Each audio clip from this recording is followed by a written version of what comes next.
Que la paix du Seigneur soit avec vous. On se retrouve pour la deuxième partie de ce message capital.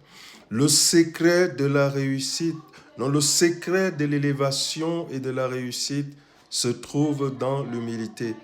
Et je rends grâce vraiment à notre Père qui m'a révélé ce thème. Pourquoi? Parce que je le vis tous les jours, chers frères et sœurs. Si nous voulons voir la gloire de Dieu, si tu veux que le Saint-Esprit marche et que le Père soit au centre de ta vie, mon frère, ma sœur, partage cette vidéo. Pourquoi? Parce qu'elle parle de la nature de Dieu.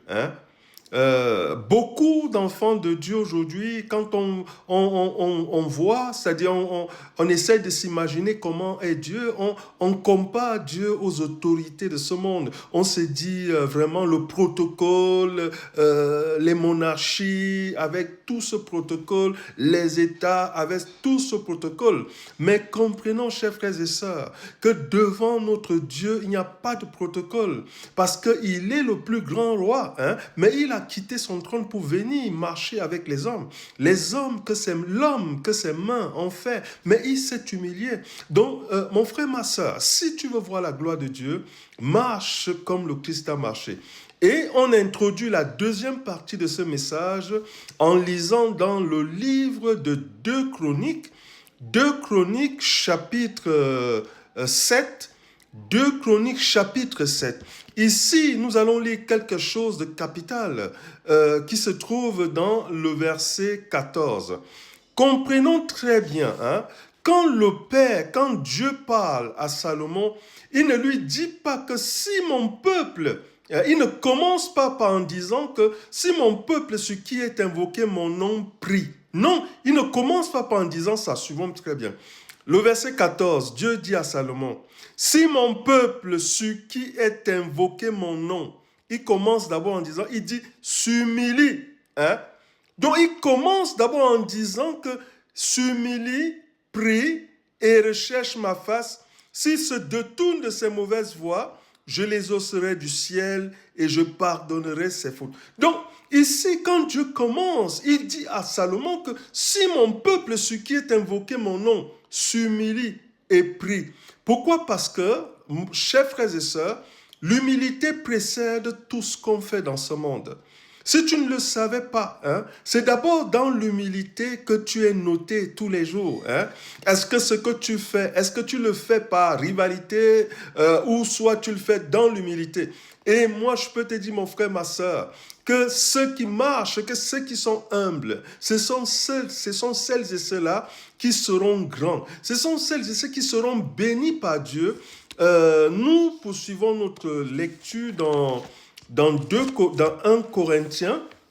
Ici, dans 1 Corinthiens, nous allons voir quelque chose de fondamental, le choix de Dieu. Mais vous allez comprendre, Dieu, quelle est cette catégorie de chrétiens que Dieu a choisi. Nous sommes dans 1 Corinthiens chapitre 1 et nous lisons à compter du verset 27 qui dit « Mais Dieu a choisi les choses faibles du monde. » Parce qu'une personne qui est humble, elle sera faible. C'est-à-dire, elle ne va pas chercher à toujours avoir raison. Déjà, quand on ne cherche pas à avoir raison, on devient un homme ou une femme puissant et puissante. Parce qu'on ne connaît pas comment on évolue. Parce que celles et ceux qui cherchent toujours à avoir raison sont mis à nu et on sait immédiatement il ou elle dévoile leur nature. Mais ici, comme nous venons de le lire, Dieu a choisi les choses folles du monde pour confondre les sages. Dieu a choisi les choses faibles. Donc une personne qui est humble, Dieu a choisi les choses faibles du monde pour confondre les soi-disant fortes. Dieu a choisi les choses viles du monde, celles qu'on méprise, celles qui ne sont pas pour réduire à néant celles qui sont. afin que nulle chair ne se glorifie devant Dieu. Est-ce que tu as compris, mon frère, ma soeur? Parce que le choix de Dieu se porte sur celles et ceux qui sont humbles, qui marchent dans l'humilité. Pourquoi? Parce que quand Dieu est venu dans ce monde, beaucoup, même ceux qui étaient à son époque, n'ont pas su que c'était Dieu. Pourquoi? Parce qu'ils s'étaient dit que Dieu n'allait jamais s'abaisser, Dieu n'allait jamais être à ce niveau-là. Donc, ils ont cru que c'était un imposteur, alors que Dieu l'a fait pour montrer que lui seul possède ce cœur. Il possède ce cœur. Il peut se transformer, peut être humble, plus humble que les humains. Il a ce cœur-là. Et si, mon frère, ma soeur, tu veux voir la gloire de Dieu dans ta vie, donc sa parole te dit aujourd'hui de marcher comme lui il a marché. Si tu étais de ceux qui aimaient toujours se faire voir, s'habiller, je ne dis pas qu'il ne faut pas bien s'habiller, mais je veux dire de montrer qu'on est toujours supérieur. Non, mon frère, ma soeur, il faut rester vraiment dans l'équilibre, la balance. Il faut vivre dans l'équilibre sans chercher à frustrer les autres, à mépriser les autres. Pourquoi? Parce que ce sont cette catégorie d'enfants de Dieu qui obtiendront la faveur de Dieu. Nous continuons notre lecture dans Matthieu. Et dans Matthieu, nous allons lire quelque chose de fondamental. Matthieu chapitre 18. Et dans Matthieu chapitre 18, ici, on nous parle d'une discussion. Les disciples de Jésus discutaient au sujet de savoir qui était le plus grand dans le royaume. En ce moment, les disciples s'approchaient de Jésus et lui dit, qui est donc le plus grand dans le royaume des cieux? Jésus ayant appelé un petit enfant, le plaça au milieu d'eux et il dit, je vous le dis en vérité, si vous ne vous convertissiez, si vous ne devenez comme des petits enfants, vous n'entrerez point dans le royaume des cieux. C'est pourquoi quiconque se rendra humble comme ce petit enfant sera le plus grand dans le royaume. Donc, c'est ça le secret, mon frère, ma soeur. Nous continuons notre lecture dans Proverbes. Ici, dans Proverbes, on nous parle d'une chose fondamentale. Proverbes chapitre 18, je crois. Proverbes 18, oui.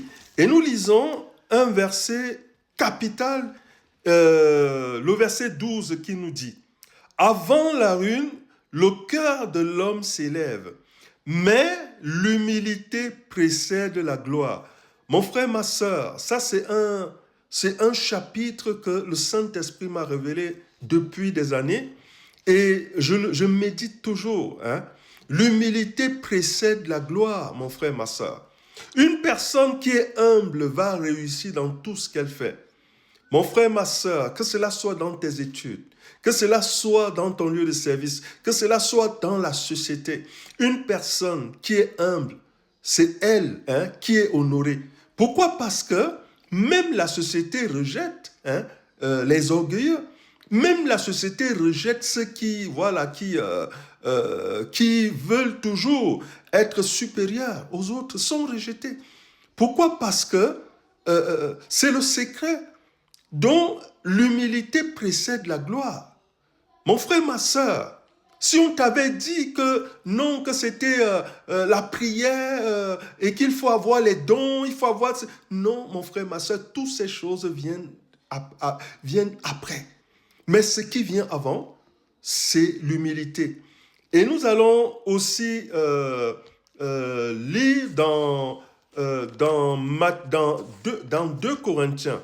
Ici, dans 2 Corinthiens, Paul s'était retrouvé dans une situation où il avait prié, il a demandé l'aide du Seigneur Jésus et après le Seigneur va lui dire que ma grâce te suffit. Nous lisons à partir du verset 9, le Seigneur Jésus lui dit, ma grâce te suffit, car ma puissance s'accomplit dans la faiblesse. Alors Paul dit, je me glorifierai donc de mes faiblesses, afin que la puissance du Christ repose en moi. C'est pourquoi je me plais dans les faiblesses, dans les outrages, dans les calamités, dans les persécutions, dans la détresse pour Christ. Car